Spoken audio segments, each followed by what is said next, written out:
Hola, mi nombre es Felipe Antipán y soy profesor de Historia del Arte.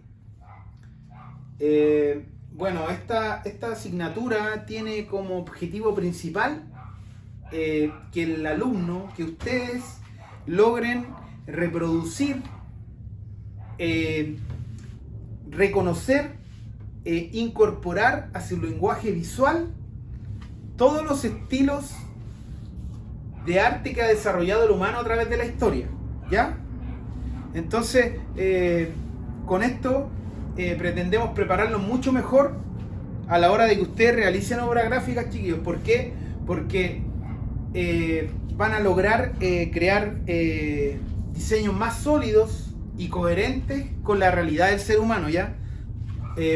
Porque estamos directamente relacionando la historia del ser humano o la historia del arte del ser humano con nuestras obras. Entonces, para esto vamos a comenzar desde el principio, o sea, definiendo algunos conceptos de arte para que los entendamos y podamos comprenderlos, ¿ya? Lo primero sería definir el arte como tal, ¿ya? Y la definición de arte que les traigo es la actividad en la que el ser humano reproduce o reinterpreta con una finalidad estética realidades o sentimientos. Vale decir que pueden ser obras reales o imaginarias, o que el ser humano reinterpreta de cierta forma, ¿ya? Dice, valiéndose de la materia, la imagen o el sonido para lograr estas obras, ¿ya? O sea que es vital que esté incorporado en el arte la imagen y el sonido, ¿ya? Definamos también lo que es historia del arte, ¿ya? Si ya definimos arte, podríamos definir historia de arte como la ciencia que estudia la evolución del arte a través del tiempo y el espacio, ¿ya? Entonces, vamos a estudiar el arte desde el comienzo de la historia hasta la actualidad, ¿ya? Para reconocer las nuevas tendencias y todo eso. Bueno, tenemos un concepto también llamado bellas artes, ¿ya? ¿Quién me puede decir qué son las bellas artes? Bueno, las bellas artes se comprenden como manifestaciones artísticas de alto nivel estético y originalidad o creatividad al momento de realizarlas, ¿ya? ¿Y quién fue el creador o quizá el que incorporó en nuestro lenguaje esto de las bellas artes? Bueno, hay un filósofo francés que se encargó de establecer los parámetros de las bellas artes, ¿ya? Y este filósofo francés creó un manifiesto del arte que tiene 7 puntos clave para poder desarrollar el arte, ¿ya? Entonces, ¿cuáles son esos 7 puntos? El primer punto es el punto unificador, que habla acerca de mezclar la naturaleza con el artista. O sea, que el resultado de la naturaleza o de la realidad de la naturaleza con el artista logran arte. ¿Perfecto? Otra cosa que tiene vital el arte en sí, según Charles Bateaux, es que da placer. O sea, el arte, para que sea arte, sí o sí tiene que dar placer, ¿ya? Entonces, el tercer punto de este manifiesto vendría siendo cumplir con ciertos gustos del espectador. Por ende, el artista que logre la obra tiene que tener criterio de gusto al momento de hacer la obra, ¿ya? También se reconocería como parte del arte el cumplir con el gusto del espectador, ¿ok? Entonces, el cuarto punto del manifiesto sería que para que sea arte, nuestra obra sí o sí tiene que satisfacer el oído o la vista, ¿ya? O ambos, ¿ya? Entonces, Siempre las expresiones de arte tienen que ver entonces con el sentido de la vista y el oído, ¿perfecto?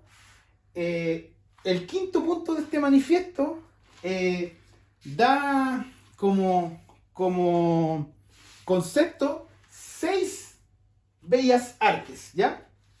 Que vendrían siendo la pintura, la escultura, la arquitectura, la música, la poesía o la literatura y la danza, ¿ya?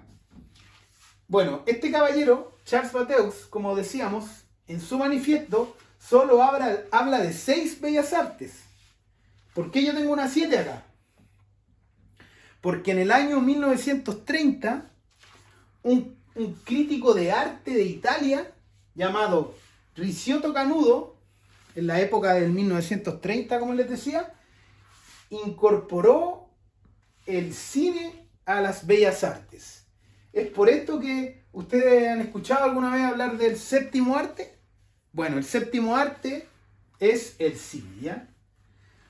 Entonces, tenemos el sexto punto de este manifiesto de Charles Bateaux, que habla acerca de la funcionalidad de ciertos artes, ¿ya? En específico, la literatura y la arquitectura.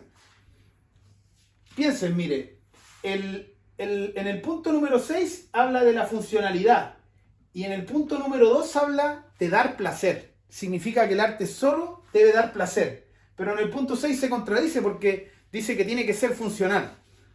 Pero no es tan así. Es porque Charles Bateaux habla de que antes de que la arquitectura sea funcional, tiene que dar placer al artista, ¿ya? Y también la literatura, que también es funcional, pero antes de ser funcional, antes de solucionar algo, es siempre placentera para el artista, ¿ya? Si no es placentera para el artista, no debería considerarse arte, según Charles Bateaux, ¿ya? Que es nuestro filósofo francés, que es por el cual estamos dando definiciones de ciertos puntos, ¿ya? Entonces, el séptimo punto de este manifiesto del señor Charles Bateaux habla acerca del teatro, ¿ya? ¿Y qué dice del teatro? Dice que en el teatro se juntan todas estas expresiones artísticas o se representan estas expresiones artísticas en el teatro, ¿ya? Entonces, tenemos el concepto de bellas artes, ¿ya? Como la manifestación la manifestación artística con alto valor estético y creativo, ¿ya? Tenemos el arte como la actividad en la que el ser humano reproduce o reinterpreta la realidad, ¿ya? Tenemos la historia del arte también. Recuerden que es la ciencia que estudia la evolución del arte a través del tiempo. Ese es el concepto más claro que podemos tener de historia del arte, ¿ya? Entonces, ya con estas definiciones claras, podemos comenzar con la unidad número 1, o con un breve repaso de esta unidad, ¿ya? Que vendría siendo el arte prehistórico. El arte prehistórico se manifiesta con la escultura, por ejemplo, con la arquitectura, con los monumentos megalíticos que existen en la época, y con la pintura, o el arte pictórico, ¿ya? Que es el cual vamos a repasar hoy día. Bueno, ¿y cómo eran las manifestaciones artísticas del arte prehistórico? Existían, por ejemplo, la pintura rupestre. La pintura rupestre tiene significado de pintura sobre rocas, ¿ya? Ese es su significado directo. Y entonces la pintura rupestre vendría siendo pintura sobre rocas, ¿ya? Y tenemos un registro de hace 45.500 años de antigüedad.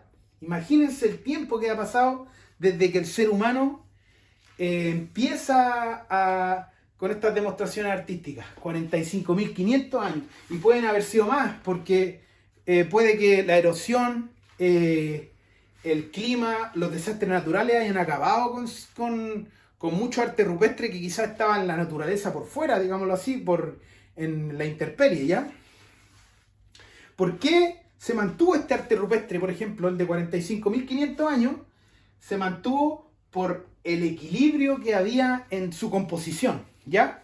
El equilibrio de su composición se explica por qué. Porque el arte rupestre, por ejemplo, antiguo o del que tenemos registro, siempre está en cuevas. Y las cuevas sufren de poca erosión, sufren poco daño con el tiempo, ¿ya? Lo otro es su materialidad. Casualmente, las personas que utilizaron el arte rupestre utilizaban productos de alta durabilidad sin saberlo y perduran hasta el día de hoy, imagínense. 45.500 años. Es una cantidad de tiempo gigante. Bueno, para fabricar este arte rupestre, como yo hablaba de la materialidad, se utilizaron diferentes materiales, ¿ya? Por ejemplo, el arte rupestre tiene harto carbón. Puede deberse a que el ser humano en su principio se calentaba con el fuego y luego quedaban estos trozos de carbón ahí y ahí quizás comenzaron las primeras interpretaciones de arte, ¿ya? También utilizan hartos minerales, ¿ya? Harto material mineral, por ejemplo, donde sacan el rojo, también de material terroso, sacan pigmentos y de materia animal, ¿ya? Como la sangre, por ejemplo. Que la sangre no sé si ustedes se han dado cuenta, a veces queda sangre por ahí y agarra un tono algo café, por ejemplo, ¿ya? También se utilizaba de los animales el componente aglutinante de la pintura, ¿ya? Podría ser la clara de huevo, por ejemplo, el elemento aglutinante mezclado con agua y el pigmento, que podría ser carbón, mineral, terroso o animal, y ahí dar origen a la pintura temple, como la podemos llamar, que es una pintura temple o témpera, que mezclaría estos tres componentes de los cuales yo le hablaba, que es el elemento aglutinante, el agua y el pigmento, ¿ya? Entonces, tenemos la materialidad con la cual se construían estas obras pictóricas y también se aplicaban de diferentes maneras. Una de las maneras más arcaicas es los dedos, por ejemplo, utilizar los dedos para pintar, ya que quizás fue la manera más rápida o fácil de hacerlo. También, por ejemplo, se pintaban la mano completa y la apoyaban a la muralla y ahí lograban otro diseño de arte pictórico, ¿ya?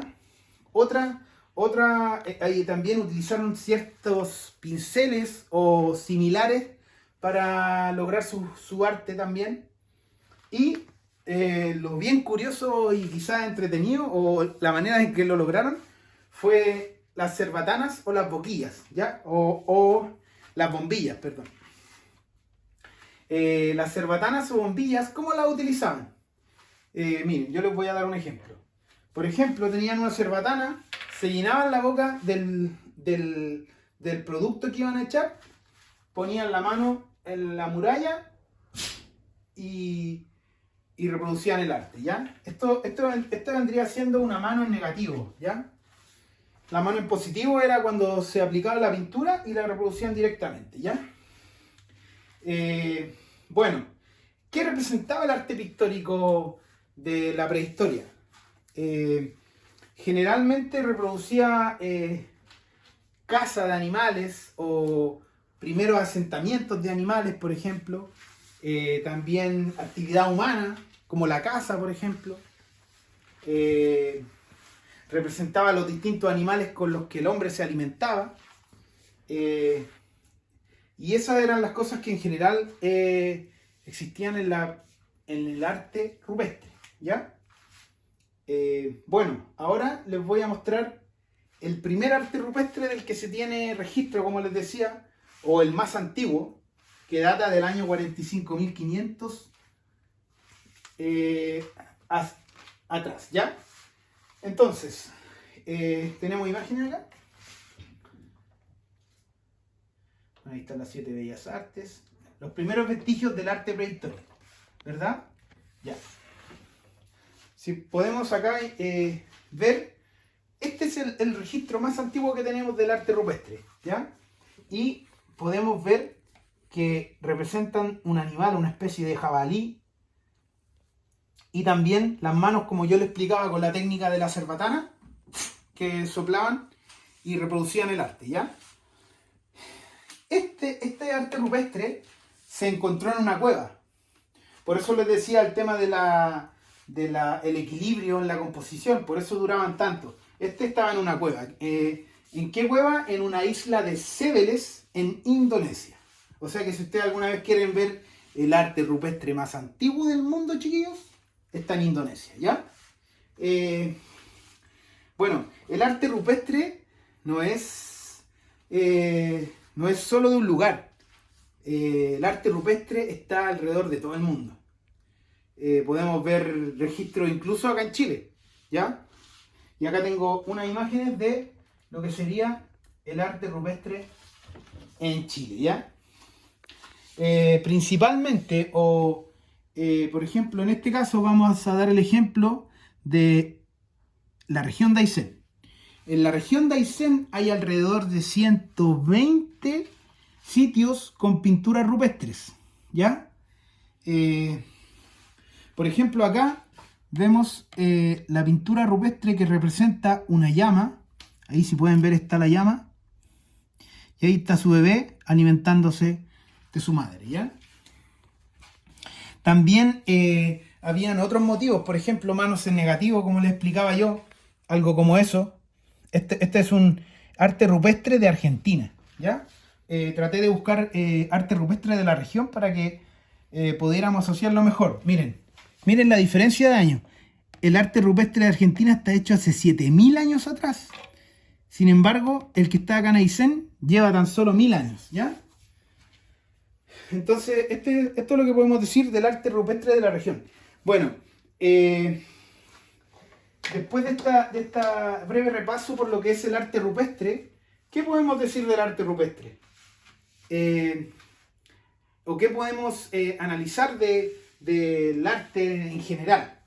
Que el ser humano tiene esta expresión desde su nacimiento, desde los inicios de la historia, que tiene representaciones artísticas, ¿ya? Entonces, podemos reconocer el arte rupestre como el inicio de las expresiones artísticas que tenemos ahora, ¿ya? Bueno, eso sería por ahora. La siguiente clase vamos a profundizar un poco en lo que es el arte rupestre, ¿ya? Eso sería, chicos. Muchas gracias.